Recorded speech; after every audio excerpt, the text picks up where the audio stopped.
Get ready for the latest NFL info you need to know. NFL Insider starts now. Well, perhaps the most debated, discussed, and dissected topic of the last 4 months comes to a conclusion very soon. Deflategate, of course, here with Adam Schefter, Jarrett Vail, Mark Dominic. I'm Suzy Kolber.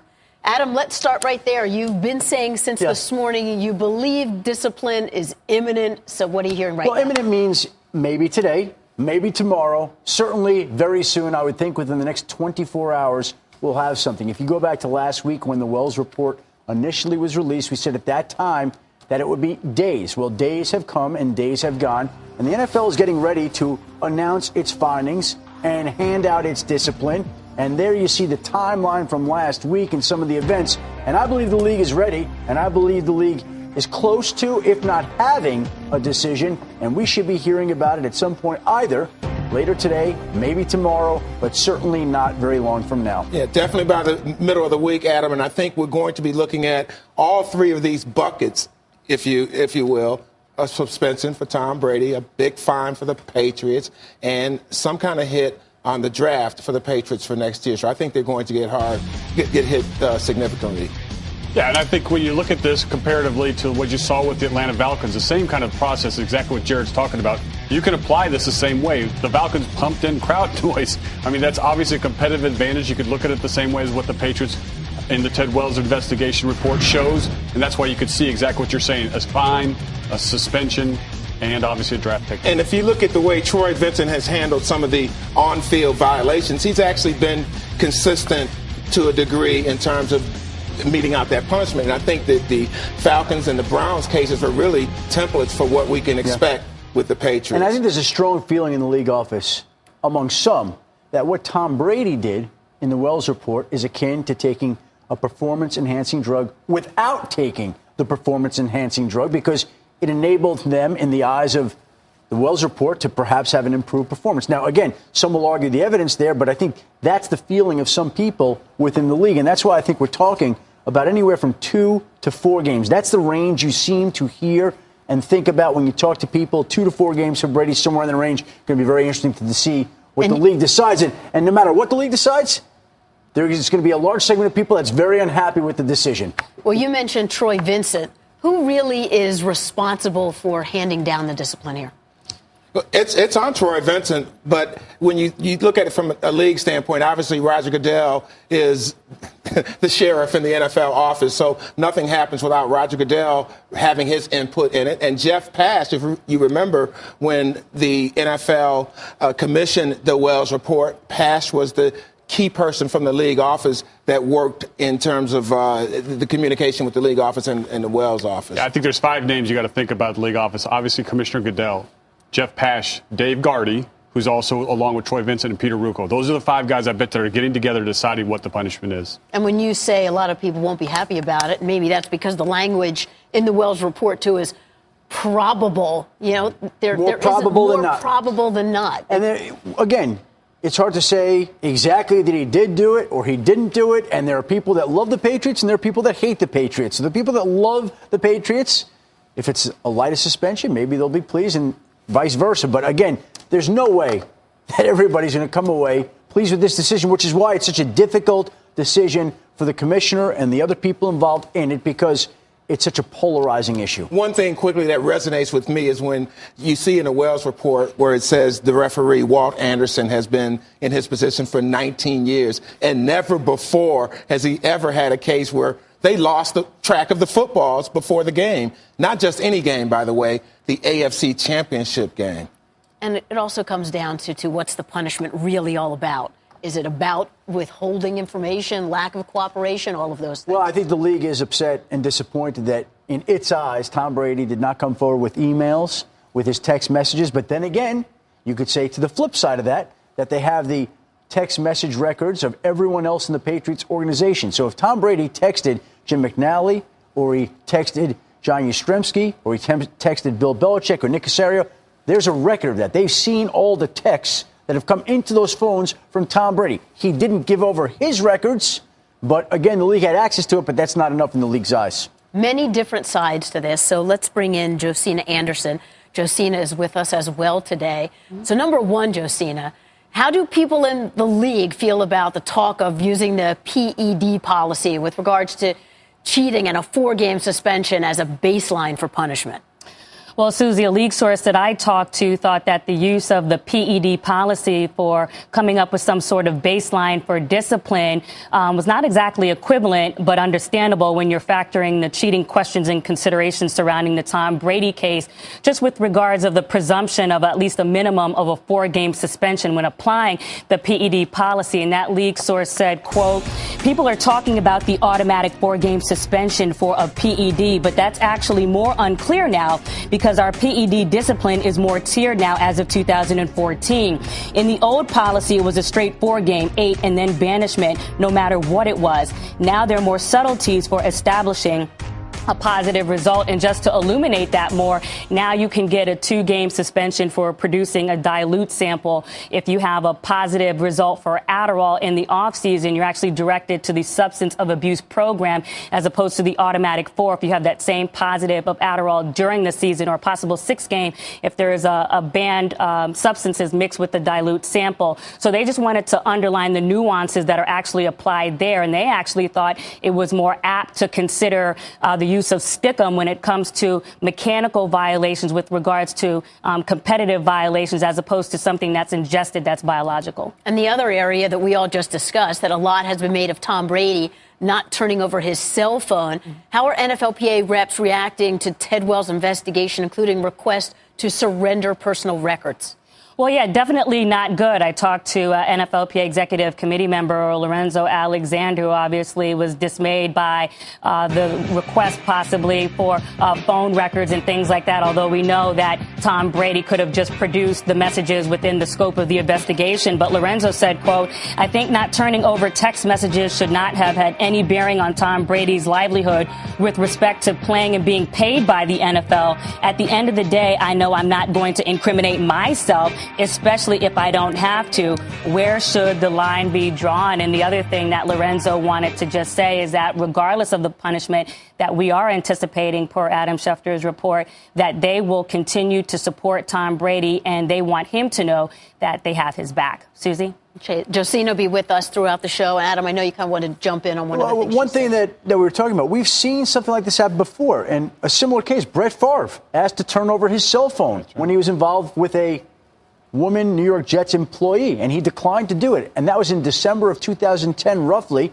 The league wound up fining him $50,000. So if we're going to talk precedent here, that would seem to be a precedent if that's what upsets the league. A similarly high-statured quarterback refusing to turn over his cell phone records when requested. And in that particular case, it resulted in a $50,000 fine for Brett Favre. And, Mark, you've been through an investigation before. I can dial right into what you're talking about. I've been through one of these investigations before. We had a situation during the lockout where our Coach Raheem Morris at the time, said that he was talking to players all the time, and we were requested to turn over the phone records, which was over at some point through the process. I was so frustrated with the process, I said, I'm done. I'm done giving you guys. You had all this information. You found nothing so far. They said, we want another 1,000 phone records. I wouldn't do it. And I think if you've ever seen the movie The Firm, they strongly encourage, the league office strongly encouraged the phone records to a fine, exactly what Adam Schefter just reported about, with Brett Favre. And we had a big fine come us. Suddenly the phone records appeared and the fine kind of disappeared. So they are strongly encouraging. That's a serious situation up there. They take that as an offense of guilt. Mm-hmm. Oh. Penalty gets tougher. You don't cooperate, that's going to factor into the final analysis when it comes to discipline. Okay. We'll be on top, obviously, of any breaking news. We're here up until NFL Live at 4 Eastern. So keep it right here on ESPN. And some additional context. Other teams were punished earlier this offseason, including the Browns. They saw GM Ray Farmer suspended 4 games for Textgate.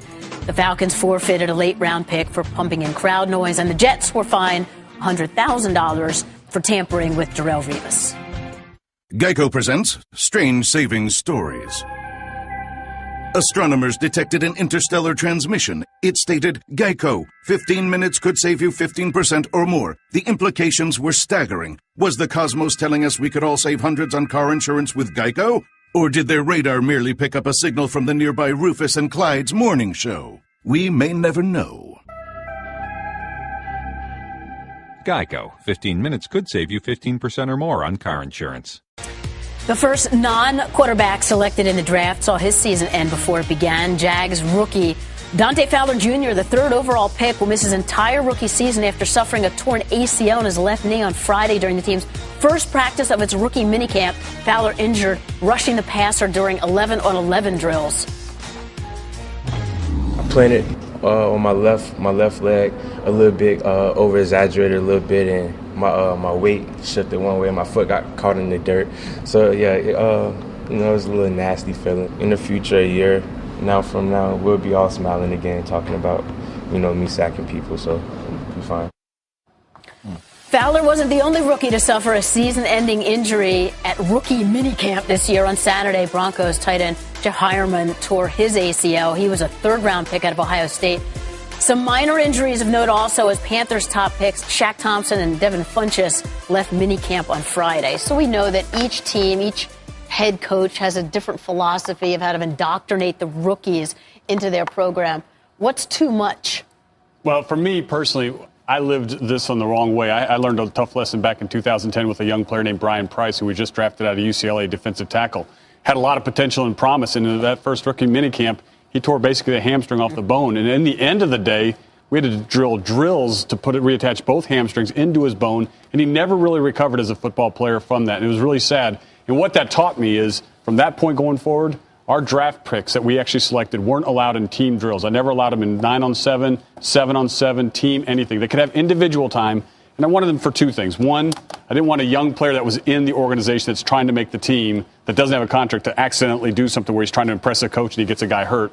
And number two, I want to make sure they're in the right type of football shape to be able to do this drills this fast, because I want to put them with my strength and conditioning coach for a couple weeks before we jump into OTAs and make sure they're up to speed where they need to go. So it's unfortunate. I've lived the same road, and it's crumbling for Jacksonville. They're in combine shape, not football shape. That's right. Big difference. Oh, great point. Yeah, because you go from conditioning to all of a sudden competing. Mm-hmm. Now, some people may wonder whether or not the NFLPA will initiate a grievance, because if you saw the injury occur on film, he was engaged with the offensive lineman. But from my understanding of the way the CBA reads, there's not supposed to be live contact. So now you have to have an interpretation of what's live, what's not. The CBA allows you to have some type of contact in these 11-on-11 type situations, as long as it's not live. And live contact usually means full speed, 100 miles an hour, tackling to the ground. I don't think they were in that type of situation. To Mark's point, these players sometimes are trying to impress their coaches. And you have to keep in mind they haven't been doing football drills. And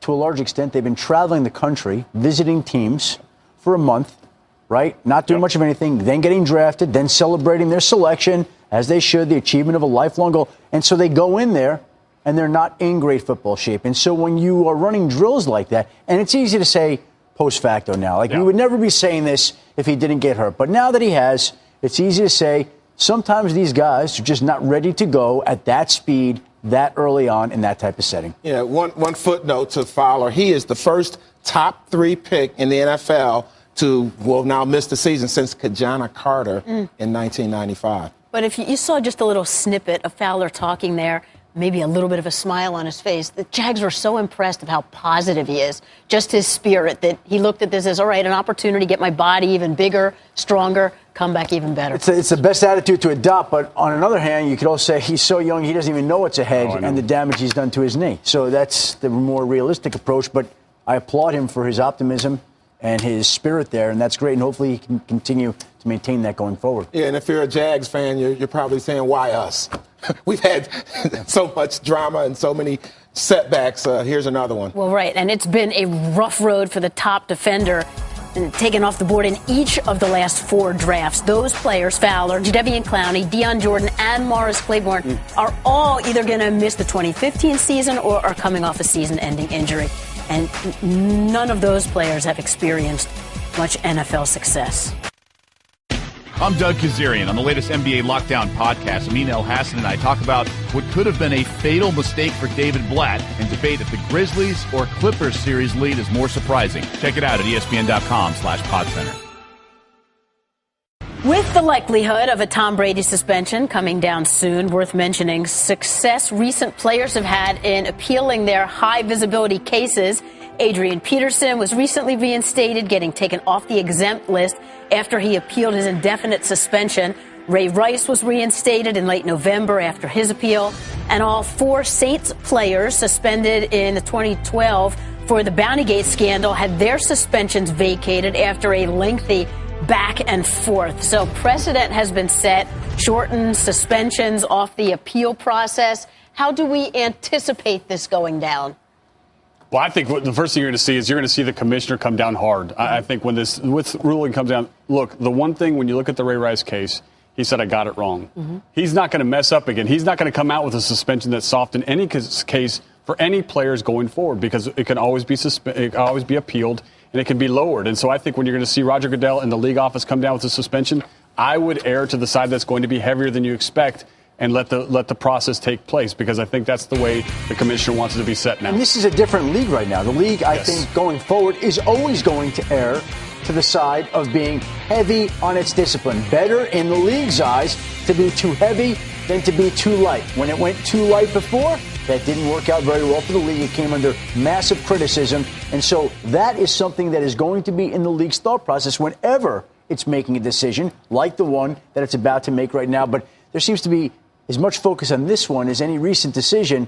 And I don't see any reason why they're going to lighten up right now. We'll see. Well, I mean, you went through the whole process of the Ted Wells investigation and producing that report and adding the weight to that you think comes from that with a competitive violation. And then also what you want to add to that with a non-cooperation and the lack of compliance there, and what you're going to do with that as far as considering it conduct detrimental. And how about how far back this goes? You know, I mean, I think we're thinking of this as this is about the AFC Championship game. Right. But maybe is there more to it? Well, I talked to a league source who, again, was using the application of the PED policy as an example when it comes to a violation and really thinking, is the AFC Championship game really the only time that this occurred, or do we have a common sense notion that this occurred outside of that? And they said, well, think about it. When someone tests positive for steroids, do we think that that's just the first time we did it? No, but we have to go with what's in front of us as far as a positive result, not what's in the past. We can apply enhanced testing, but not enhanced punishment. Should Brady lose or get suspended here, I'm sure that will start the appeal process. Okay. And now, time for a little ESPN Insider's Notebook. And we'll start with Mark. Your reaction to the Patriots releasing Kyle Arrington, who, by the way, led the NFL in interceptions in 2011 with 7. Yeah, no, it's a tough situation there with New England when you sit there and look about the fact that Darrelle Revis is gone, Browner's gone, now Arrington's gone. But you got to sit there and say a couple things. Number one, with Arrington, they can't agree to a new deal, but they certainly need to let him test the market for at least 24 to 40 hours before they can start contract negotiations to possibly bring him back.